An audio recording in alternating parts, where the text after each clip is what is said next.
ರಾಮ ಮಂದಿರದೊಳಗೆ ನುಗ್ಗಿ ಭಗವಾನ್ ಶ್ರೀರಾಮನ ಹಣವನ್ನೇ ಕದಿಯುವವರು ಈಗ ನಮ್ಮ ದೇಶದಲ್ಲಿದ್ದಾರೆ.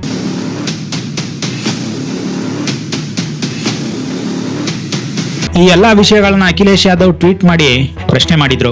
ಅವರ ಪ್ರಕಾರ ಒಬ್ಬ ಬಿಜೆಪಿ MLA ಒಬ್ಬ ಪಂಡಿತರಿಂದ 20 ಲಕ್ಷ ರೂಪಾಯಿ ಜಮೀನ್ ಖರೀದಿ ಮಾಡಿ ಅದೇ ಜಮೀನನ್ನ 2.5 ಕೋಟಿ ರೂಪಾಯಿಗೆ ರಾಮ ಮಂದಿರ ಟ್ರಸ್ಟ್ಗೆ ಮಾರಾಟ ಮಾಡಿದ್ದಾರೆ ಅಂತ. ಅಷ್ಟೇ ಅಲ್ಲ, ಭಗವಾನ್ ಶ್ರೀರಾಮನ 3 kg ಚಿನ್ನದ ಹಾರ ಮತ್ತು 1 kg ಚಿನ್ನದ ಚರಣ ಪಾದುಕೆಯನ್ನು ನಕಲಿ ಚಿನ್ನದಿಂದ ರಿಪ್ಲೇಸ್ ಮಾಡಿದ್ದಾರೆ ಎನ್ನುವ ಆರೋಪವು ಕೇಳಿ ಬಂದಿದೆ. ಸುಮಾರು 2 ಕೋಟಿ ರೂಪಾಯಿ ಮೌಲ್ಯದ ಜಮೀನನ್ನ ಕೇವಲ 10 ನಿಮಿಷದಲ್ಲಿ 18 ಕೋಟಿ ರೂಪಾಯಿ ಮೌಲ್ಯದಾಗಿ ತೋರಿಸಿ ಡೀಲ್ ಮಾಡಿದ್ದಾರೆ ಎನ್ನುವ ಆರೋಪವೂ ಇದೆ. ಇಷ್ಟೆಲ್ಲ ನಡೆದ್ರು ಕೇಳೋರು ಯಾರು ಇಲ್ಲ. SBI ಮೇಲೆ ಪ್ರೆಷರ್ ಹಾಕಿ ತಮ್ಮವರನ್ನೇ ಜಾಬ್ಸ್ಗೆ ಸೇರಿಸಿದ್ದಾರೆ ಅನ್ನುವ ಆರೋಪವೂ ಕೇಳಿ ಬಂತು. 12,000 ರೂಪಾಯಿ ಸ್ಯಾಲರಿ ಪಡೆಯುವವನು 20 ರಿಂದ 25 ಲಕ್ಷ ರೂಪಾಯಿಗಳ ಮನೆಗಳನ್ನ ಹೇಗೆ ಕಟ್ತಿದ್ದಾನೆ ಅನ್ನುವ ಪ್ರಶ್ನೆಯೂ ಎದ್ದಿದೆ.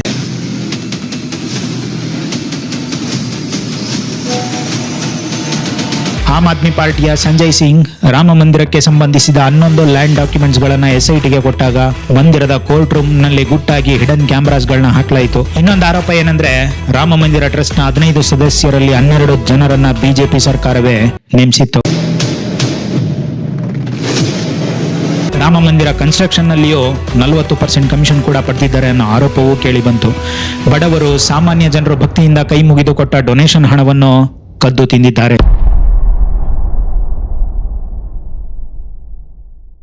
ಇದೆಲ್ಲದರ ಬಗ್ಗೆ ಕಂಪ್ಲೀಟ್ ಆಗಿ ಇವತ್ತಿನ ವಿಡಿಯೋದಲ್ಲಿ ತಿಳ್ಕೊಳ್ಳೋಣ. Let's get in. ಎಲ್ರಿಗೂ ನಮಸ್ಕಾರ, ನಾನು ಭರತ್.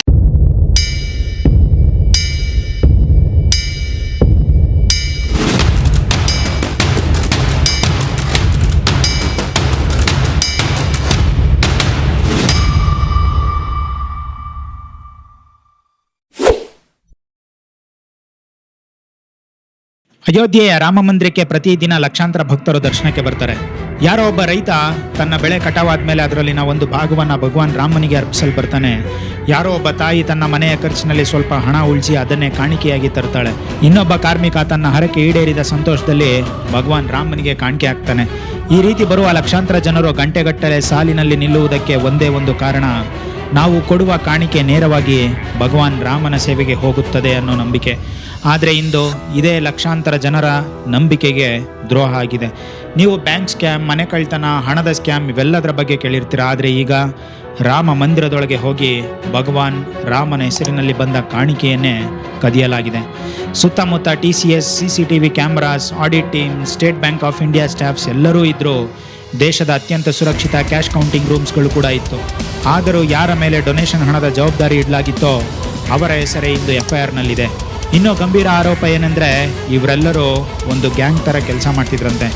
ಈಗ ದೊಡ್ಡ ಪ್ರಶ್ನೆ ಏನು ಗೊತ್ತಾ, CCTV ಮುಂದೆ ಆಡಿಟ್ ನಡೀತಿರುವಾಗ ಬ್ಯಾಂಕ್ ಸಿಸ್ಟಮ್ ಒಳಗೆ ಇಷ್ಟು ದೊಡ್ಡ ಕೆಲಸ ಹೇಗಾಯಿತು ಅನ್ನೋದು. ಇದನ್ನು ಅರ್ಥ ಮಾಡ್ಕೋಬೇಕು ಅಂದರೆ ಸ್ವಲ್ಪ ಹಿಂದಕ್ಕೆ ಹೋಗಬೇಕು. ನವೆಂಬರ್ 9, 2019 ಸುಪ್ರೀಂ ಕೋರ್ಟ್ ರಾಮ ಮಂದಿರ ನಿರ್ಮಾಣದ ಬಗ್ಗೆ ಜಡ್ಜ್ಮೆಂಟ್ ಕೊಡ್ತು. ಅದರ ಜೊತೆಗೆ ಟೆಂಪಲ್ನ ಮ್ಯಾನೇಜ್ ಮಾಡೋಕ್ಕೆ ಒಂದು ಟ್ರಸ್ಟ್ ಫಾರ್ಮ್ ಮಾಡಿ ಅಂತ ಆದೇಶ ನೀಡ್ತು. ಈ ಟ್ರಸ್ಟ್ನ ಕೆಲಸ ಏನಂದರೆ, ಮಂದಿರ ನಿರ್ಮಾಣ, ಹಣದ ನಿರ್ವಹಣೆ, ಡೊನೇಷನ್ ಹೇಗೆ ಯೂಸ್ ಮಾಡ್ತಿದ್ದಾರೆ ಅನ್ನೋದೆಲ್ಲ ಮಾನಿಟರ್ ಮಾಡೋದು ಅವ್ರ ಕೆಲಸ. ಇದು ನಮ್ಮ ದೇಶದಲ್ಲಿ ಹೊಸದೇನಲ್ಲ. ವೈಷ್ಣೋದೇವಿ ಟೆಂಪಲ್ ಆಗಿರ್ಬೋದು, ಶಿರ್ಡಿ ಸಾಯಿಬಾಬಾ ಟೆಂಪಲ್ ಆಗಿರ್ಬೋದು, ತಿರುಪತಿ ದೇವಸ್ಥಾನ ಆಗಿರ್ಬೋದು, ಈ ರೀತಿ ದೇಶದ ಬಹುತೇಕ ದೊಡ್ಡ ದೇವಸ್ಥಾನಗಳಿಗೂ ಇಂತಹ ಟ್ರಸ್ಟ್ಗಳಿವೆ. ಸಾಮಾನ್ಯವಾಗಿ ಈ ಟ್ರಸ್ಟ್ಗಳ ಮೇಲೆ ಸ್ಟೇಟ್ ಗವರ್ಮೆಂಟ್ ನಿಗಾ ಇಟ್ಟಿರುತ್ತೆ. ಜನ ಬೇಕಾದರೆ RTA ಹಾಕಿ ಹಣ ಹೇಗೆ ಬರ್ತಿದೆ, ಎಲ್ಲಿ ಖರ್ಚಾಗಿದೆ ಅಂತಲೂ ಕೇಳ್ಬೋದು. ಅದು ಅವರ ಹಕ್ಕು. ಆದರೆ ರಾಮ ಮಂದಿರದ ವಿಷಯದಲ್ಲಿ ಬೇರೆ ರೀತಿಯ ವ್ಯವಸ್ಥೆ ಮಾಡಲಾಯಿತು. ಸುಪ್ರೀಂ ಕೋರ್ಟ್ ಆದೇಶದ 3 ತಿಂಗಳ ನಂತರ ಅಂದರೆ ಫೆಬ್ರವರಿ 5, 2020 ಕೇಂದ್ರ ಸರ್ಕಾರ ಶ್ರೀ ರಾಮ್ ಜನ್ಮಭೂಮಿ ತೀರ್ಥಕ್ಷೇತ್ರ ಟ್ರಸ್ಟ್ ಅನ್ನು ರಚನೆ ಮಾಡ್ತು. ಆದರೆ ಈ ಟ್ರಸ್ಟ್ಗೆ ಆಟೋನಮಸ್ ಟ್ರಸ್ಟ್ ಅನ್ನೋ ಸ್ಥಾನಮಾನ ನೀಡಲಾಯಿತು. ಅಂದರೆ ಪೇಪರ್ ಮೇಲೆ ಇದು ಗೌರ್ಮೆಂಟ್ ಕಂಟ್ರೋಲ್ನಿಂದ ಹೊರಗಿರುವ ಪ್ರೈವೇಟ್ ಟ್ರಸ್ಟ್ ಥರ ವರ್ಕ್ ಮಾಡುತ್ತೆ. ಸೊ ಬೇರೆ ಟೆಂಪಲ್ಸ್ಗಳಲ್ಲಿ ಇರೋ ಥರ RTA ಹಾಕಿ ಇನ್ಫಾರ್ಮೇಷನ್ ಪಡೆಯೋಕ್ಕೆ ಸಾಧ್ಯ ಇಲ್ಲ. ಆದರೆ ಟ್ರಸ್ಟ್ ಗೌರ್ಮೆಂಟ್ ಕಂಟ್ರೋಲ್ನಿಂದ ಹೊರಗಿದ್ರು ಅದರೊಳಗೆ ಇದ್ದಂಥ ಹಲವಾರು ಮೆಂಬರ್ಸ್ ಸರ್ಕಾರದ ಸಂಪರ್ಕ ಹೊಂದಿದವರೇ ಆಗಿದ್ದರು. ಒಟ್ಟು 15 ಸದಸ್ಯರಲ್ಲಿ 12 ಜನರನ್ನು BJP ಸರ್ಕಾರವೇ ನಾಮಿನೇಟ್ ಮಾಡಿತ್ತು. ಉದಾಹರಣೆಗೆ ನಿಪೇಂದ್ರ ಮಿಶ್ರಾ ಅವರು 2014ರಿಂದ 19ರವರೆಗೆ ಪ್ರಧಾನಿ ನರೇಂದ್ರ ಮೋದಿ ಅವರ ಪ್ರಿನ್ಸಿಪಲ್ ಸೆಕ್ರೆಟರಿ ಆಗಿದ್ದರು. ಅದೇ ರೀತಿ ಚಂಪತ್ ರಾಯ್ ಅವರು ಹಲವು ವರ್ಷಗಳಿಂದ RSS ಮತ್ತು VHP ಜೊತೆ ಸಂಪರ್ಕ ಹೊಂದಿದ್ರು. ಅವರನ್ನೇ ಟ್ರಸ್ಟ್ನ ಜನರಲ್ ಸೆಕ್ರೆಟರಿ ಮಾಡಲಾಯಿತು. ಕಾಮೇಶ್ವರ್ ಚೌಪಾಲ್ ಬಿಜೆಪಿ MLC ಆಗಿದ್ದವರು. ಡಾಕ್ಟರ್ ಅಮಿಲ್ ಮಿಶ್ರಾ RSSನ ಅವಧ್ ಪ್ರದೇಶದ ಪ್ರಾಂತೀಯ ಕಾರ್ಯದರ್ಶಿಯಾಗಿ ಕೆಲಸ ಮಾಡಿದ್ರು. ಇವರಿಗೆ ಆ ಟ್ರಸ್ಟ್ನಲ್ಲಿ purchase and sales related responsibilities ನೀಡಲಾಗಿತ್ತು. ಅವರ ಆಫೀಸ್ ಕೂಡ ಡೊನೇಷನ್ ಕಲೆಕ್ಷನ್ ಸೆಂಟರ್ ಪಕ್ಕದಲ್ಲೇ ಇತ್ತು. ಹೀಗಾಗಿ ಪೇಪರ್ ಮೇಲೆ ಟ್ರಸ್ಟ್ ಅಟಾನಮಸ್ ಆಗಿದ್ದರೂ ಅದರೊಳಗಿನ ಅಪಾಯಿಂಟ್ಮೆಂಟ್ಗಳ ಬಗ್ಗೆ ಹಲವು ಪ್ರಶ್ನೆಗಳು ಉದ್ಭವ ಆದವು. Because of all these, temple ನಿರ್ಮಾಣಕ್ಕೆ ಎಷ್ಟು ಖರ್ಚಾಯಿತು, ಎಷ್ಟು ಡೊನೇಷನ್ ಬಂತು, ಆ ಹಣವನ್ನು ಹೇಗೆ ಬಳಸಲಾಯಿತು, ಎಲ್ಲ ಮಾಹಿತಿಯನ್ನು RTI ಮೂಲಕ ಪಡೆಯಲು ಸಾಧ್ಯ ಇಲ್ಲ ಅನ್ನೋ ಸ್ಥಿತಿ ಉಂಟಾಯಿತು. ವಾಸ್ತವವಾಗಿ RSSನ ಮಾಜಿ ಸದಸ್ಯ ಕೈಲಾಶ್ ಚಂದ್ರ ಮುಂಡ್ರಾ ಕೂಡ RTI ಹಾಕಿ ಟ್ರಸ್ಟ್ಗೆ ನೀಡಲಾದ ಟ್ಯಾಕ್ಸ್ ಎಕ್ಸೆಂಪ್ಷನ್ ಬಗ್ಗೆ ಮಾಹಿತಿ ಕೇಳಿದರು. ಆದರೆ CBDT ಇದು ಅಟಾನಮಸ್ ಟ್ರಸ್ಟ್ ಆಗಿರೋದ್ರಿಂದ ಮಾಹಿತಿ ನೀಡಲು ಸಾಧ್ಯವಿಲ್ಲ ಎಂದು ಉತ್ತರ ನೀಡಿತು. ಇಲ್ಲಿಯೇ ಒಂದು ದೊಡ್ಡ ಪ್ರಶ್ನೆ ಬರೋದು. ಟ್ರಸ್ಟ್ ರಚನೆ ಮಾಡಿದ್ದು ಸರ್ಕಾರ, ಮೆಂಬರ್ಸ್ನ ಅಪಾಯಿಂಟ್ ಮಾಡಿದ್ದು ಸರ್ಕಾರ, ಟ್ಯಾಕ್ಸ್ ಎಕ್ಸೆಂಪ್ಷನ್ ಕೊಟ್ಟಿದ್ದು ಸರ್ಕಾರನೇ. ಆದರೆ ಭಕ್ತರು ಕೊಟ್ಟ ಹಣದ ಲೆಕ್ಕ ಕೇಳಿದ್ರೆ ಮಾತ್ರ ಇನ್ಫಾರ್ಮೇಷನ್ ಕೊಡೋಕೆ ಸಾಧ್ಯ ಇಲ್ಲ ಅಂತ ಹೇಳೋದು. ಅಂದರೆ ಜನರು ಕೋಟಿ ರೂಪಾಯಿ ಡೊನೇಷನ್ ಕೊಡಬೇಕು, ಆದರೆ ಅದರ ಲೆಕ್ಕ ಮಾತ್ರ ಯಾರೂ ಕೇಳಬಾರ್ದು. ಇದೇ ವಿಷಯವನ್ನು ಮತ್ತೆ ಹೇಳ್ತಿರೋದಕ್ಕೆ ಒಂದು ಕಾರಣ ಕೂಡ ಇದೆ. ಏಕೆಂದರೆ ಮುಂದೆ ನಡೆದಿರೋ ಘಟನೆಗಳ ಮೂಲ ಇದೆ. ಸೊ ಈ ಟ್ರಸ್ಟ್ ಫಾರ್ಮ್ ಆದ ಮೇಲೆ ರಾಮ ಮಂದಿರದ ನಿರ್ಮಾಣ ಶುರುವಾಯಿತು. ಅಯೋಧ್ಯೆಯ ಸ್ಟೇಟ್ ಬ್ಯಾಂಕ್ ಆಫ್ ಇಂಡಿಯಾನಲ್ಲಿ ಟ್ರಸ್ಟ್ ಹೆಸರಿನಲ್ಲಿ 0 ಬ್ಯಾಲೆನ್ಸ್ ಕರೆಂಟ್ ಅಕೌಂಟ್ ಓಪನ್ ಮಾಡಲಾಯಿತು. ಆಫ್ಟರ್ ದಿಸ್ ದೇಶದ ಮೂಲೆಗಳಿಂದ ಡೊನೇಷನ್ ಬರುವಲು ಶುರುವಾಯಿತು. ನಿರ್ಮಾಣ ಕೆಲಸ ನಡೀತಿದ್ದ ಸಮಯದಲ್ಲೇ 7 ತಿಂಗಳ ನಂತರ ಅಂದರೆ ನವೆಂಬರ್ 2020ರಲ್ಲಿ ಟ್ರಸ್ಟ್ ಒಂದು ಪ್ರೈವೇಟ್ ಆಡಿಟ್ ಕಂಪನಿಯನ್ನು ಕರೆಸಿ ಸಂಪೂರ್ಣ ವ್ಯವಸ್ಥೆಯ ಆಡಿಟ್ ಮಾಡಿಸಿತ್ತು. ಆಡಿಟ್ ಮಾಡಿದ ನಂತರ ಇಂಡಿಯನ್ ಎಕ್ಸ್ಪ್ರೆಸ್ ವರದಿ ಪ್ರಕಾರ ಆಡಿಟ್ ಕಂಪನಿ ಒಂದು ದೊಡ್ಡ ಎಚ್ಚರಿಕೆ ನೀಡಿತು. ಅವ್ರು ಹೇಳಿದ್ದು, ಈ ಟ್ರಸ್ಟ್ನ ಮ್ಯಾನೇಜ್ಮೆಂಟ್ ತುಂಬ ಅನ್ಪ್ರೊಫೆಷನಲ್ ಆಗಿದೆ, ಸರಿಯಾದ ರೆಕಾರ್ಡ್ಸ್ ಇಲ್ಲ, ಟ್ರಾನ್ಸಾಕ್ಷನ್ಸ್ಗೆ ಪ್ರಾಪರ್ ಚೆಕಿಂಗ್ ಸಿಸ್ಟಮ್ ಇಲ್ಲ, ಒಂದು ಟ್ರಾನ್ಸಾಕ್ಷನ್ ಆದಮೇಲೆ ಸೆಕೆಂಡ್ ಆ್ಯಂಡ್ ಥರ್ಡ್ ವೆರಿಫಿಕೇಷನ್ ಕೂಡ ಇಲ್ಲ. ಹೀಗೆ ಮುಂದುವರೆದರೆ ಮುಂದೆ ಕಳ್ಳತನ ಅಥವಾ ಫೈನಾನ್ಷಿಯಲ್ ಇರ್ರೆಗ್ಯುಲಾರಿಟೀಸ್ ಆಗುವ ಸಾಧ್ಯತೆ ಇದೆ ಎಂದು ಆಡಿಟ್ ರಿಪೋರ್ಟ್ನಲ್ಲಿ ದೊಡ್ಡ ವಾರ್ನಿಂಗ್ ಕೊಡಲಾಗಿತ್ತು. ಇಷ್ಟು ದೊಡ್ಡ ವಾರ್ನಿಂಗ್ ಬಂದ ಮೇಲೆ ವ್ಯವಸ್ಥೆಯನ್ನು ಸರಿಪಡಿಸಬೇಕಿತ್ತಲ್ವಾ? ಆದರೆ ಅದರ ವಿರುದ್ಧನೇ ಪಿತೂರಿ ನಡೆಯಿತು. ಸಿಸ್ಟಮ್ ಇಂಪ್ರೂವ್ ಮಾಡುವ ಬದಲು ಆ ಆಡಿಟ್ ರಿಪೋರ್ಟ್ನನ್ನೇ ಸೈಡ್ಗಿಡಲಾಯಿತು. ಟ್ರಸ್ಟ್ ವೆಬ್ಸೈಟ್ನಲ್ಲಿ ಯಾವುದೇ SOPs ಇಲ್ಲ, ಇಂಟರ್ನಲ್ ಆಡಿಟ್ ರಿಪೋರ್ಟ್ ಅಥವಾ ಮ್ಯಾನೇಜ್ಮೆಂಟ್ ಡೀಟೇಲ್ಸ್ ಅಪ್ಡೇಟ್ ಇರಲಿಲ್ಲ. ಇದೆಲ್ಲ ಆದಮೇಲೂ ಕೂಡ ಟೆಂಪಲ್ ಕನ್ಸ್ಟ್ರಕ್ಷನ್ ವರ್ಕ್ ಹಾಗೆ ಮುಂದುವರಿತಿತ್ತು. ಈ ನಡುವೆ ದೀನನಾಥ್ ವರ್ಮಾ ಎಂಬ ಕನ್ಸ್ಟ್ರಕ್ಷನ್ ಇಂಜಿನಿಯರ್ ಈ ಪ್ರಾಜೆಕ್ಟ್ನಲ್ಲಿ ಕೆಲಸ ಮಾಡ್ತಿದ್ರು. ಒಂದು ದಿನ ಅವರು ಗಮನಿಸಿದಾಗ ಅಲ್ಯೂಮಿನಿಯಂ ವರ್ಕ್ ಬಿಲ್ ಅನ್ನು ಸುಮ್ಮನೆ ಬೇಕಾಬಿಟ್ಟಿಯಾಗಿ 1.5 ಪಟ್ಟು ಹೆಚ್ಚು ತೋರಿಸಿದ್ರು. ಇದನ್ನು ನೋಡಿ ಅವರು ಕಾಂಟ್ರಾಕ್ಟರ್ಸ್ನ ಪ್ರಶ್ನೆ ಮಾಡ್ತಾರೆ.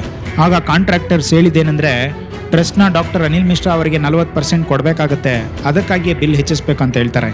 ಆದರೆ ದೀನನಾಥ್ ವರ್ಮಾ ಇದಕ್ಕೆ ವಿರೋಧ ವ್ಯಕ್ತಪಡಿಸ್ತಾರೆ. ಅದರ ನಂತರ ಆ್ಯಸ್ ಯೂಶುವಲ್ ನಮ್ಮ ದೇಶದಲ್ಲಿ ಏನಾಗುತ್ತೆ, ಮೊದಲು ಅವರ ಪೇಮೆಂಟ್ ನಿಲ್ಲಿಸ್ತಾರೆ, ನಂತರ ಅವರನ್ನು ಇಂಜಿನಿಯರಿಂಗ್ ಡ್ಯೂಟಿಯಿಂದಲೇ ತೆಗೆದಾಕ್ತಾರೆ. ದೀನನಾಥ್ ವರ್ಮಾ ಅವರ ಹೇಳಿಕೆಯ ಪ್ರಕಾರ ಅವರಿಗೆ ಜೀವ ಬೆದರಿಕೆಯೂ ಬಂದಿತ್ತು. ಈ ವಿಷಯವನ್ನು ANI ಮತ್ತು ನ್ಯೂಸ್ ಗ್ರಾಮ್ ಕೂಡ ವರದಿ ಮಾಡಿದ್ವು.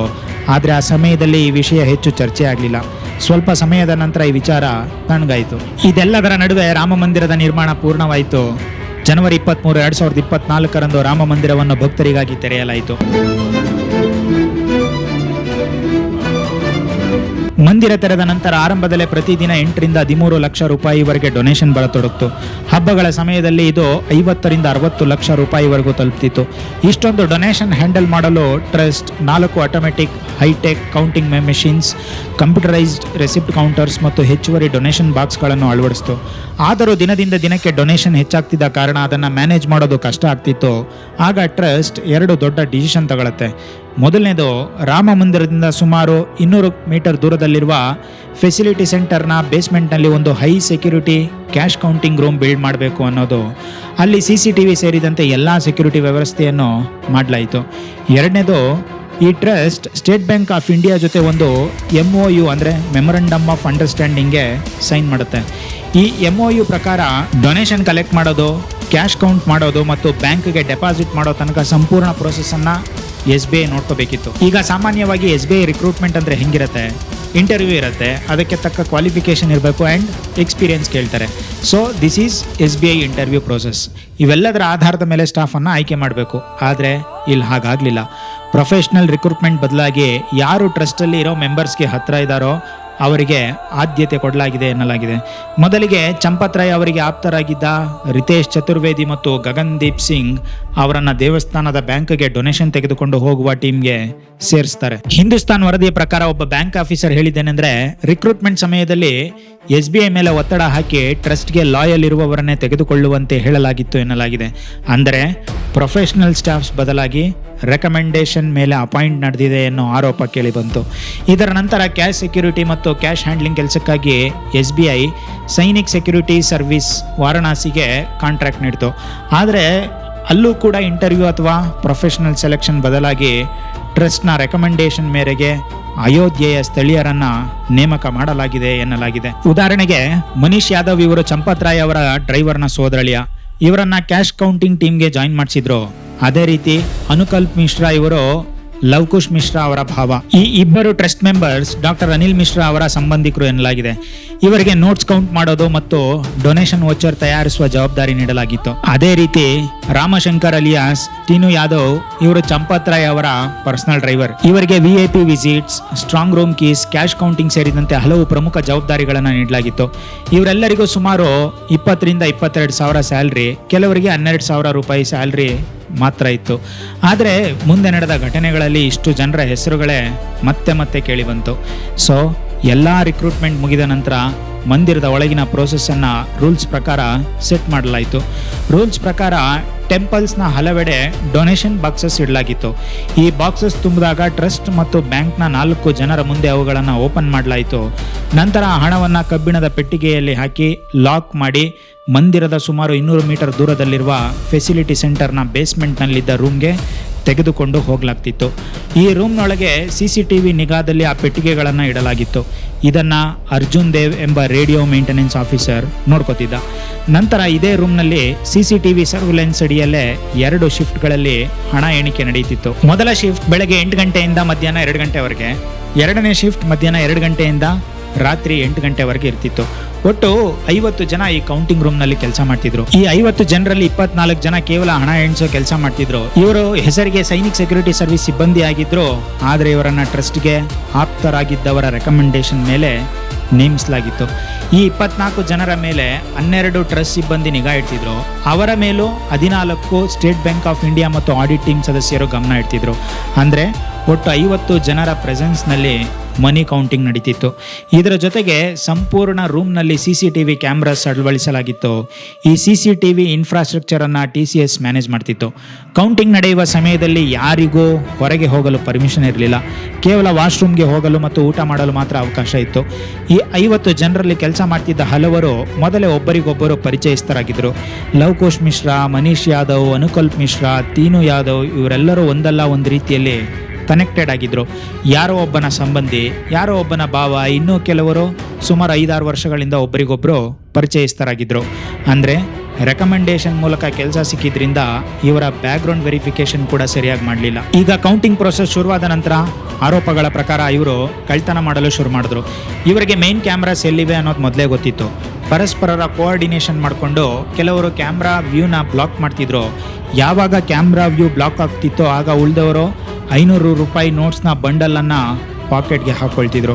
ನಂತರ NDTV ವರದಿಯ ಪ್ರಕಾರ ಆ ಬಂಡಲ್ಗಳನ್ನು ವಾಶ್ರೂಮ್ಗೆ ಹೋಗುವ ನೆಪದಲ್ಲಿ ಅಲ್ಲೇ ಟಾಯ್ಲೆಟ್ನಲ್ಲಿ ಬಚ್ಚಿಡ್ತಿದ್ರು. ಡ್ಯೂಟಿ ಮುಗಿದ ನಂತರ ಅವುಗಳನ್ನು ಹೊರತೆಗೆದು ಮಂದಿರದಿಂದ ಹೊರಗೆ ತೆಗೆದುಕೊಂಡು ಹೋಗಿ ತಮ್ಮೊಳಗೆ ಹಂಚಿಕೊಳ್ತಿದ್ರು. ಹಲವು ದಿನಗಳವರೆಗೆ ಈ ವಿಷಯ ಯಾರಿಗೂ ಗೊತ್ತಾಗಲಿಲ್ಲ. ಆದರೆ ನಂತರ 2025ರ ಆರಂಭದಲ್ಲಿ ಟ್ರಸ್ಟ್ನ ಕೆಲ ಅಧಿಕಾರಿಗಳಿಗೆ ಅನುಮಾನ ಶುರುವಾಯಿತು. ಯಾಕೆಂದರೆ ಉಳಿದ ಎಲ್ಲ ನೋಟ್ಸ್ಗಳಿಗೆ ಹೋಲಿಸಿದ್ರೆ 500 ರೂಪಾಯಿ ಬಂಡಲ್ ಮಾತ್ರ ಕಡಿಮೆ ಆಗ್ತಿತ್ತು. ಆಗ ಟ್ರಸ್ಟ್ ಅಧಿಕಾರಿಗಳಿಗೆ ಎಲ್ಲೋ ಹಣ ಕಳ್ತನ ಆಗ್ತಿದ್ಯಾ ಅನ್ನೋ ಅನುಮಾನ ಬರುತ್ತೆ. ಸೊ ಆಗ ಅವ್ರು ಏನು ಮಾಡ್ತಾರಂದರೆ ಎಲ್ಲ SBI ರೆಪ್ರೆಸೆಂಟೇಟಿವ್ಸನ್ನು ಕರೆದು ಅವರ ಜೊತೆ ಸೇರಿ ಕೆಲವು SOP ಅಂದರೆ ಸ್ಟ್ಯಾಂಡರ್ಡ್ ಆಪರೇಟಿಂಗ್ ಪ್ರೊಸೀಜರ್ಸ್ನ ಫಾರ್ಮ್ ಮಾಡ್ತಾರೆ. ಅದರಲ್ಲಿ ಕೆಲವು ರೂಲ್ಸನ್ನು ಸೆಟ್ ಮಾಡಲಾಯಿತು. ಫಸ್ಟ್ ರೂಲ್ ಏನಂದರೆ ಸಿಬ್ಬಂದಿಗೆ ಪಾಕೆಟ್ ಇಲ್ಲದ ಯೂನಿಫಾರ್ಮ್ ಕೊಡಬೇಕು. ಎರಡನೇದಾಗಿ ಸೈನಿಕ್ ಸೆಕ್ಯೂರಿಟಿ ಸರ್ವಿಸ್ನ ಇನ್ನಷ್ಟು ಗಾರ್ಡ್ಗಳನ್ನು ಕೌಂಟಿಂಗ್ ರೂಮ್ನಲ್ಲಿ ಅಪಾಯಿಂಟ್ ಮಾಡಬೇಕು. ಮೂರನೇದು ರ್ಯಾಂಡಮ್ ಚೆಕ್ಸ್ ಮಾಡಬೇಕು. ಇದರ ಜೊತೆಗೆ 180 ದಿನಗಳವರೆಗೆ CCTV ಫುಟೇಜನ್ನು ಸುರಕ್ಷಿತವಾಗಿ ಸೇವ್ ಮಾಡಬೇಕು, ಕಡ್ಡಾಯ ಅಂತ ರೂಲ್ಸ್ ಎಲ್ಲ ಮಾಡ್ತಾರೆ. ಆದರೆ SOPs ರೆಡಿ ಆದರೂ ಆಶ್ಚರ್ಯ ವಿಷಯ ಏನಂದರೆ ಈ ರೂಲ್ಸ್ಗಳಲ್ಲಿ ಬಹುತೇಕ ಯಾವುದನ್ನು ಫಾಲೋ ಮಾಡಲಿಲ್ಲ. ಪಾಕೆಟ್ ಇಲ್ಲದ ಯೂನಿಫಾರ್ಮ್ ರೂಲ್ ಪಾಲನೆ ಆಗಲಿಲ್ಲ. 180 ದಿನಗಳ ಫುಟೇಜ್ ಸೇವ್ ಮಾಡೋ ಬದಲು ಕೇವಲ 45 ದಿನಗಳ ಫುಟೇಜ್ ಮಾತ್ರ ಸೇವ್ ಮಾಡ್ತಿದ್ರು. ಉಳಿದ ಫುಟೇಜ್ ಡಿಲೀಟ್ ಆಗ್ತಿತ್ತು. ಮನೆಗೆ ಹೋಗುವಾಗ ಮಾಡಬೇಕಿದ್ದ ಚೆಕಿಂಗ್ ಕೂಡ ನಡೀತಿರ್ಲಿಲ್ಲ. ಹೀಗೆ ರೂಲ್ಸ್ ಇದ್ರೂ ಅವುಗಳನ್ನು ಸರಿಯಾಗಿ ಫಾಲೋ ಮಾಡಲಿಲ್ಲ. ಆದರೆ ಈಗ ಒಂದೊಂದು ನೋಟ್ಸ್ ಬಂಡಲ್ ಪಾಕೆಟ್ಗೆ ಹಾಕಿ ಕದಿಯುವುದು ದಿನದಿಂದ ದಿನಕ್ಕೆ ಕಷ್ಟ ಆಗ್ತಿತ್ತು. ಯಾಕೆಂದರೆ ಕೌಂಟಿಂಗ್ ರೂಮ್ನಲ್ಲಿ ಹೆಚ್ಚುವರಿ ಗಾರ್ಡ್ಸ್ ಕೂಡ ಇದ್ರು. ಸೊ ಇವರೆಲ್ಲ ಸೇರಿ ಹಣ ಕದಿಯೋಕ್ಕೆ ಒಂದು ಹೊಸ ಮೆಥಡ್ ಕಂಡ್ಕೋತಾರೆ. ನೋಡಿ, ರಾಮ ಮಂದಿರದ ಡೊನೇಷನ್ ಬಾಕ್ಸ್ ಓಪನ್ ಮಾಡಿದಾಗ ಅದರೊಳಗೆ 10 ರೂಪಾಯಿ, 50 ರೂಪಾಯಿ, 100 ರೂಪಾಯಿ, 500 ರೂಪಾಯಿ ಎಲ್ಲ ಥರದ ನೋಟ್ಸ್ ಮಿಕ್ಸ್ ಆಗಿರುತ್ತೆ. ಮೊದಲು ಈ ನೋಟ್ಸ್ಗಳನ್ನು ಡಿನಾಮಿನೇಷನ್ ಪ್ರಕಾರ ಸಪ್ರೇಟ್ ಮಾಡ್ತಾರೆ. ನಂತರ ಪ್ರತಿ ಬಂಡಲ್ನಲ್ಲಿ ಸರಿಯಾಗಿ 100 ನೋಟ್ಗಳನ್ನ ಇಟ್ಟು ಒಂದು ಬಂಡಲ್ ಮಾಡ್ತಾರೆ. ಆಮೇಲೆ ಆ ಬಂಡಲ್ಗಳನ್ನು ಕೌಂಟ್ ಮಾಡ್ತಾರೆ. ಇದರಿಂದ ಹಣ ಎಣಿಸೋದು ಈಸಿ ಆಗುತ್ತೆ ಅನ್ನೋ ಕಾರಣಕ್ಕೆ. ಉದಾಹರಣೆಗೆ 500 ರೂಪಾಯಿ ನೋಟ್ಸ್ನ ಒಂದು ಬಂಡಲ್ ಇದ್ದರೆ ಅದರಲ್ಲಿ 100 ನೋಟ್ ಇರುತ್ತೆ ಅಂತ ಇಟ್ಕೊಳ್ಳಿ. ಅದರ ವ್ಯಾಲ್ಯೂ ಎಷ್ಟಾಯಿತು? 50,000 ಆಗಿರುತ್ತೆ. ಆದರೆ ಇಲ್ಲಿ ಅವರು ಒಂದು ಟ್ರಿಕ್ ಮಾಡ್ತಾರೆ. 100 ನೋಟ್ ಇರಬೇಕಾದ ಬಂಡಲ್ನಲ್ಲಿ 100ರ ಬದಲು 120 ನೋಟ್ಸ್ಗಳನ್ನ ಹಾಕ್ತಿದ್ರು. ಅಂದರೆ 500 ರೂಪಾಯಿ ಬಂಡಲ್ನಲ್ಲಿ 50,000ದ ಬದಲು 60,000 ಇರ್ತಿತ್ತು. ಆದರೆ ಮೇಲಿನ ವೋಚರ್ನಲ್ಲಿ ಮಾತ್ರ 50,000 ಅಂತಲೇ ಬರೀತಾ ಇದ್ರು. ಸೊ ಹೊರಗಿನಿಂದ ನೋಡಿದವ್ರಿಗೆ ಏನನ್ಸುತ್ತೆ? ಇದು ನಾರ್ಮಲ್ ಬಂಡಲ್ ಅಂತಾನೆ ಕಾಣಿಸುತ್ತೆ. ಆ ಬಂಡಲ್ ಒಳಗೆ 120 ನೋಟ್ ಇವೆ ಅನ್ನೋದು ಯಾರಿಗೂ ಗೊತ್ತಾಗ್ತಿರ್ಲಿಲ್ಲ. ಈ ಬಂಡಲ್ಗಳಿಗೆ ವೋಚರ್ ತಯಾರಿಸುವ ಕೆಲಸ ಅನುಕಲ್ಪ್ ಮಿಶ್ರಾ ಅವರ ಬಳಿ ಇತ್ತು. ನಂತರ ಬಂಡಲ್ಗಳನ್ನ ರೆಡಿ ಆದಮೇಲೆ, ವೋಚರ್ ಕೂಡ ರೆಡಿ ಆದಮೇಲೆ ಈ ಬಂಡಲ್ಗಳನ್ನ ಮಂದಿರದಿಂದ ಬ್ಯಾಂಕ್ಗೆ ತೆಗೆದುಕೊಂಡು ಹೋಗುವ ಕೆಲಸವನ್ನು ರಿತೇಶ್, ಗಗನ್ದೀಪ್ ಮತ್ತು ಟೀನು ಯಾದವ್ ಮಾಡ್ತಿದ್ರು. ಆರೋಪಗಳ ಪ್ರಕಾರ ಇವರು ಬ್ಯಾಂಕ್ನಲ್ಲಿ ಡೆಪಾಸಿಟ್ ಮಾಡುವ ಮೊದಲು ಬಂಡಲ್ನಲ್ಲಿದ್ದ ಎಕ್ಸ್ಟ್ರಾ 20 ನೋಟ್ಗಳನ್ನ ತಗೋತಿದ್ರು. ಹೀಗಾಗಿ ಯಾರಿಗೂ ಯಾವುದೇ ಅನುಮಾನ ಬರ್ತಿರಲಿಲ್ಲ. ಯಾಕೆಂದರೆ ಮಂದಿರದಲ್ಲಿ 120 ನೋಟ್ ಇರುವ ಬಂಡಲ್ಗೆ 100 ನೋಟ್ಸ್ ಅಂತ ವೋಚರ್ ಮಾಡಲಾಗಿತ್ತು. ಬ್ಯಾಂಕ್ ತಲುಪುವಷ್ಟರಲ್ಲಿ ಎಕ್ಸ್ಟ್ರಾ 20 ನೋಟ್ಗಳನ್ನ ಇವರೇ ತಗೋತಿದ್ರು. ಹೀಗಾಗಿ ಬ್ಯಾಂಕ್ನಲ್ಲಿ 100 ನೋಟ್ಸ್ ಮಾತ್ರ ಡೆಪಾಸಿಟ್ ಆಗ್ತಿತ್ತು. ಮಧ್ಯದಲ್ಲಿ 20 ನೋಟ್ಸು ಕಾಣೆ ಆಗ್ತಿತ್ತು. ನಂತರ ಬ್ಯಾಂಕ್ನಲ್ಲಿ ಹಣ ಡೆಪಾಸಿಟ್ ಆದಮೇಲೆ ಇವರು ಒಂದು ಜಾಗದಲ್ಲಿ ಸೇರಿ ಭಗವಾನ್ ರಾಮನ ಕಾಣಿಕೆ ಹಣವನ್ನು ತಮ್ಮೊಳಗೆ ಹಂಚ್ಕೋತಿದ್ರು. ಹೀಗೆ ಹಲವು ತಿಂಗಳವರೆಗೆ ಪ್ರತಿದಿನ ಇದೇ ರೀತಿ ಕೆಲಸ ಮಾಡ್ತಿದ್ರು. ಆದರೆ ಮಾರ್ಚ್ 2026ರ ವೇಳೆಗೆ SBIಗೆ ಡೊನೇಷನ್ ಕೌಂಟಿಂಗ್ ಪ್ರೊಸೆಸ್ನಲ್ಲಿ ಕೆಲವು ಸಸ್ಪಿಷಿಯಸ್ ಆಕ್ಟಿವಿಟೀಸ್ ಕಾಣೋಕ್ಕೆ ಶುರುವಾಗುತ್ತೆ. ಸಿಸ್ಟಮ್ನಲ್ಲಿ ಏನೋ ತಪ್ಪು ನಡೀತಿದೆ ಅನ್ನೋ ಅನುಮಾನ ಅವ್ರಿಗೆ ಬರುತ್ತೆ. ಸೊ ಅದೇ ದಿನ SBI ಟ್ರಸ್ಟ್ಗೆ ಲಿಖಿತವಾಗಿ ಒಂದು ಸಲಹೆ ನೀಡುತ್ತೆ. ಈಗ ಎಣಿಕೆ ಮಾಡ್ತಿರೋ ಸ್ಟಾಫನ್ನು ಬದಲಾಯಿಸಿ ಹೊಸ ಸ್ಟಾಫನ್ನು ಅಪಾಯಿಂಟ್ ಮಾಡಿ ಇದರಿಂದ ಥೆಫ್ಟ್ ಮತ್ತು ಫ್ರಾಡ್ ಆಗೋ ಸಾಧ್ಯತೆ ಕಡಿಮೆ ಆಗುತ್ತೆ ಅಂತ ಹೇಳುತ್ತೆ. ಆದರೆ ಅನಿಲ್ ಮಿಶ್ರಾ ಮತ್ತು ಚಂಪತ್ ರಾಯ್ ಈ ಸಲಹೆಯನ್ನು ಒಪ್ಕೊಳ್ಳಲ್ಲ. ಹೀಗಾಗಿ ಮೊದಲಿನಿಂದ ಎಣಿಕೆ ಮಾಡ್ತಿದ್ದ ಅದೇ ಜನರು ಕೆಲಸ ಮುಂದುವರಿಸ್ತಾರೆ. ಸೊ SBI ಸ್ಟಾಫನ್ನು ಬದಲಾಯಿಸಲು ಸಾಧ್ಯ ಆಗಲಿಲ್ಲ. ಆದರೆ ಮೇ 2026ರ ಕೊನೆಯಲ್ಲಿ ಕೆಲವು ಅಧಿಕಾರಿಗಳು ಒಂದು ಹೊಸ ಪ್ಲ್ಯಾನ್ ಮಾಡ್ತಾರೆ. ಕೌಂಟಿಂಗ್ ರೂಮ್ನಲ್ಲಿದ್ದ ಮೇನ್ ಕ್ಯಾಮ್ರಾ ಎಲ್ಲರಿಗೂ ಗೊತ್ತಿತ್ತು. ಅದಕ್ಕಾಗಿ ಯಾರಿಗೂ ಗೊತ್ತಾದಂತೆ ಕೆಲವು ಹಿಡನ್ ಕ್ಯಾಮ್ರಾಗಳನ್ನು ಸೀಕ್ರೆಟಾಗಿ ಇನ್ಸ್ಟಾಲ್ ಮಾಡ್ತಾರೆ. ಕೌಂಟಿಂಗ್ ರೂಮ್ನಲ್ಲಿ ನಿಜವಾಗಿ ಏನು ನಡೀತಾ ಇದೆ ಅನ್ನೋದನ್ನು ತಿಳಿದುಕೊಳ್ಳೋದಕ್ಕೆ ಈ ಕೆಲಸ ಮಾಡಲಾಗುತ್ತೆ. ಸೊ ಹಿಡನ್ ಕ್ಯಾಮ್ರಾಸ್ ಇನ್ಸ್ಟಾಲ್ ಮಾಡಿದ ನಂತರ ಜೂನ್ 4, 2026ರಂದು ಒಂದು ವಾರದ ಫುಟೇಜನ್ನು ನೋಡೋಕ್ಕೆ ಶುರು ಮಾಡ್ತಾರೆ. ಫುಟೇಜ್ ಓಪನ್ ಮಾಡಿ ನೋಡಿದ ಕೂಡಲೇ ಅವರು ಶಾಕ್ ಆಗ್ತಾರೆ. ಆ ಫುಟೇಜ್ನಲ್ಲಿ ಕೆಲವರು ಉದ್ದೇಶಪೂರ್ವಕವಾಗಿ CCTV ಕ್ಯಾಮ್ರಾ ಮುಂದೆ ನಿಂತು ಕ್ಯಾಮ್ರಾ ವ್ಯೂನ ಬ್ಲಾಕ್ ಮಾಡ್ತಿದ್ರು. ಅದೇ ಸಮಯದಲ್ಲಿ ಉಳಿದವರು ಕ್ಯಾಶ್ ಬಂಡಲ್ಗಳನ್ನ ತಮ್ಮ ಬಟ್ಟೆಯೊಳಗೆ ಬಚ್ಚಿಟ್ಕೊಳ್ಳೋದು ಕಾಣಿಸ್ತಿತ್ತು. ಆ ಫುಟೇಜ್ನಲ್ಲಿ ಅವಿನಾಶ್ ಶುಕ್ಲಾ ಎನ್ನುವ ವ್ಯಕ್ತಿ ಹೆಚ್ಚು ಬಾರಿ ಕಾಣಿಸ್ತಿದ್ದ. ಈಗ ಈ ಎಲ್ಲದಕ್ಕೂ ವಿಡಿಯೋ ಎವಿಡೆನ್ಸ್ ಸಿಕ್ತು. ಈ ವಿಷಯ ಹೊರಬಿದ್ದ ತಕ್ಷಣ ಮರುದಿನ ಅಂದರೆ ಜೂನ್ 5, 2026ರಂದು ಟ್ರಸ್ಟ್ ಅಧಿಕಾರಿಗಳಿಗೂ ಈ ವಿಷಯ ಗೊತ್ತಾಯಿತು.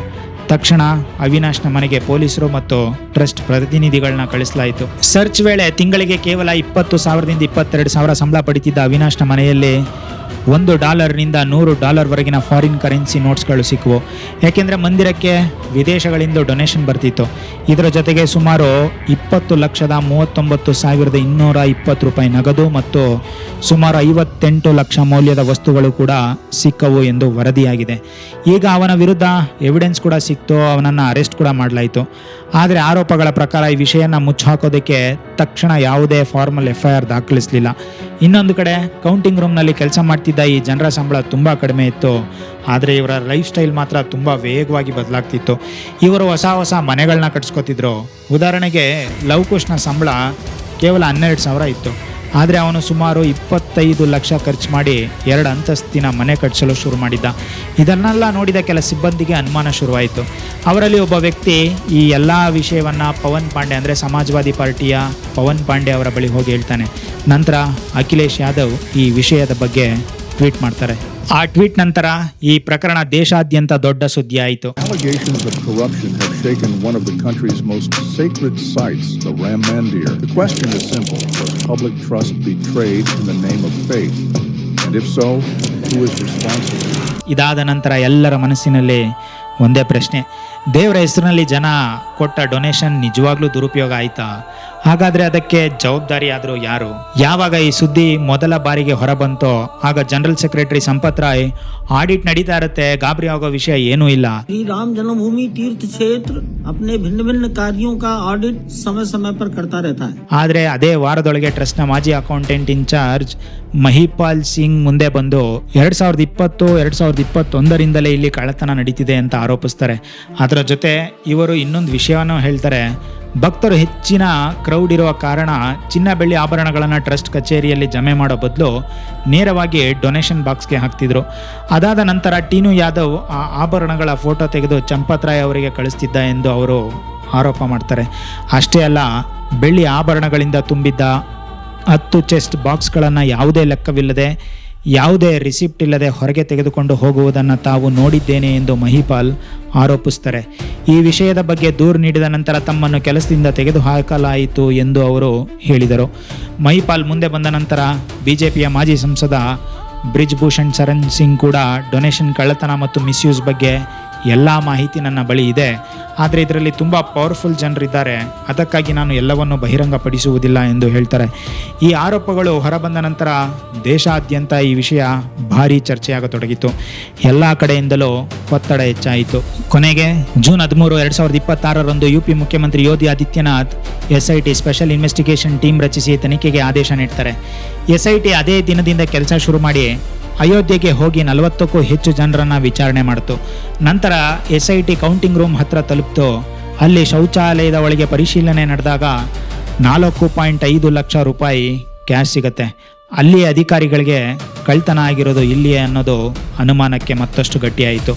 ಇದಾದ ನಂತರ SIT CCTV ಫುಟೇಜ್ ಕೇಳಿದಾಗ 7ರಿಂದ 8 ತಿಂಗಳ ಫುಟೇಜ್ ಡಿಲೀಟ್ ಆಗಿರುವುದು ಗೊತ್ತಾಯಿತು. ಆದರೆ SOP ಪ್ರಕಾರ ಕನಿಷ್ಠ 180 ದಿನಗಳ ಫುಟೇಜ್ ಸುರಕ್ಷಿತವಾಗಿರಬೇಕಿತ್ತು. ನಂತರ SIT CCTV ನೋಡ್ಕೊಳ್ತಿದ್ದ radio maintenance officer Arjun Dev ಅವರ ಬಳಿ ವಿಚಾರಣೆ ನಡೆಸುತ್ತೆ. ಮಂದಿರದ ಸಂಪೂರ್ಣ ಕಾಂಪೌಂಡ್ನಲ್ಲಿದ್ದ ಸುಮಾರು 1600 CCTV ಕ್ಯಾಮ್ರಾಸ್ ಅವರ ನಿಯಂತ್ರಣದಲ್ಲಿತ್ತು. ABP ನ್ಯೂಸ್ ವರದಿ ಪ್ರಕಾರ ಅರ್ಜುನ್ ದೇವ್ ತಮ್ಮ ಅಧಿಕೃತ ಕೆಲಸದ ಜೊತೆಗೆ ಮಂದಿರದ ಹಲವು ಬೇರೆ ಬೇರೆ ಕೆಲಸಗಳನ್ನು ನೋಡ್ಕೋತಿದ್ದ ಮತ್ತು ಟ್ರಸ್ಟ್ನ ಪ್ರಮುಖರಿಗೆ ತುಂಬ ಕ್ಲೋಸ್ ಆಗಿದ್ದ. 2009ರಿಂದ ಅಂದರೆ ಸುಮಾರು 17 ವರ್ಷಗಳಲ್ಲಿ ಅವರ ಟ್ರಾನ್ಸ್ಫರ್ ಆರ್ಡರ್ ಹಲವು ಬಾರಿ ಬಂದರೂ ಪ್ರತಿ ಬಾರಿ ಅದನ್ನು ತಡೆ ಹಿಡಿಯಲಾಗಿತ್ತು. ಆದರೆ ಆಶ್ಚರ್ಯ ವಿಷಯ ಏನಂದರೆ SIT ತನಿಖೆ ಆರಂಭವಾದ ತಕ್ಷಣ ಅವರನ್ನು ಟ್ರಾನ್ಸ್ಫರ್ ಮಾಡಿ ಗೋರಖ್ಪುರಕ್ಕೆ ಕಳಿಸಲಾಯಿತು. ಇದರ ಜೊತೆಗೆ ವಾಟ್ಸಪ್ ಚಾಟ್ಸ್ ಡಿಲೀಟ್ ಆಗಿತ್ತು, ಮೊಬೈಲ್ ಫೋನ್ಸ್ ಫಾರ್ಮ್ಯಾಟ್ ಮಾಡಲಾಗಿತ್ತು ಮತ್ತು ಹಲವು ಡಿಜಿಟಲ್ ಎವಿಡೆನ್ಸ್ ಕೂಡ ನಾಶ ಮಾಡಲಾಗಿತ್ತು. ಇದಾದ ನಂತರ ಜೂನ್ 13ರಂದು SIT ಟೀನು ಯಾದವ್ ಮನೆ ಮೇಲೆ ದಾಳಿ ನಡೆಸುತ್ತೆ. ಅಲ್ಲಿ ಜ್ಯುವೆಲ್ಲರಿ, ಕ್ಯಾಶ್, ಸುಮಾರು 50 ಕೋಟಿ ರೂಪಾಯಿ ಮೌಲ್ಯದ ಪ್ರಾಪರ್ಟಿ ಡಾಕ್ಯುಮೆಂಟ್ಸ್, ಏರ್ಪೋರ್ಟ್ ಹತ್ರ 70 ರೂಮ್ಸ್, ಹೋಟೆಲ್ಸ್, ಹಲವು ರೆಸ್ಟೋರೆಂಟ್ ಪಾರ್ಟ್ನರ್ಶಿಪ್ ಡಾಕ್ಯುಮೆಂಟ್ಸ್ ಮತ್ತು ಫಾರ್ಚುನರ್ ಕಾರು ಸೇರಿದಂತೆ ಹಲವು ಆಸ್ತಿಗಳನ್ನು ಪತ್ತೆಯಾಗುತ್ತೆ. ಆದರೆ ಮಂದಿರದಲ್ಲಿ ಕೆಲಸಕ್ಕೆ ಸೇರುವ ಮೊದಲು ಟೀನು ಯಾದವ್ ಆಟೋ ಓಡಿಸ್ತಿದ್ದ. ಅವರ ತಂದೆ ಟೀ ಸ್ಟಾಲ್ ನಡೆಸ್ತಿದ್ರು. ಅದೇ ದಿನ SIT ಟೀನು ಯಾದವ್ನ ಸೋದರಳಿಯ ಮನೀಶ್ ಯಾದವ್ ಮನೆ ಮೇಲೂ ದಾಳಿ ನಡೆಸುತ್ತೆ. ಅಲ್ಲಿ 36 ಲಕ್ಷ ರೂಪಾಯಿ ಕ್ಯಾಶ್ ಪತ್ತೆಯಾಯಿತು. ಮರುದಿನ ಜೂನ್ 14 ಮೊದಲು ಕಾರ್ ಮೆಕ್ಯಾನಿಕ್ ಆಗಿದ್ದ ಲವಕುಶ್ ಮಿಶ್ರಾ ಮನೆ ಮೇಲೆ ದಾಳಿ ನಡೆದಾಗ ಸಗಣಿ ರಾಶಿಯೊಳಗೆ 10 ಲಕ್ಷ ರೂಪಾಯಿ ಕ್ಯಾಶ್ ಸಿಗುತ್ತೆ. ಇದೇ ಸಮಯದಲ್ಲಿ ಅವರು ಹೊಸ ಮನೆ ಕಟ್ಟಿಸ್ತಿದ್ರು. ಇನ್ನೊಂದೆಡೆ ಅನುಕಲ್ಪ್ ಮಿಶ್ರಾ ಒಂದು ಫಾರ್ಮ್ ಹೌಸ್ ಖರೀದಿ ಮಾಡಿದ್ದ. ಹಾಗೆ KD ತಿವಾರಿ ಅವರಿಗೆ ಮಂದಿರಕ್ಕೆ ಡೊನೇಷನ್ ಆಗಿ ಬರುವ ಚಿನ್ನ ಬೆಳ್ಳಿಯ ಜವಾಬ್ದಾರಿ ಇತ್ತು.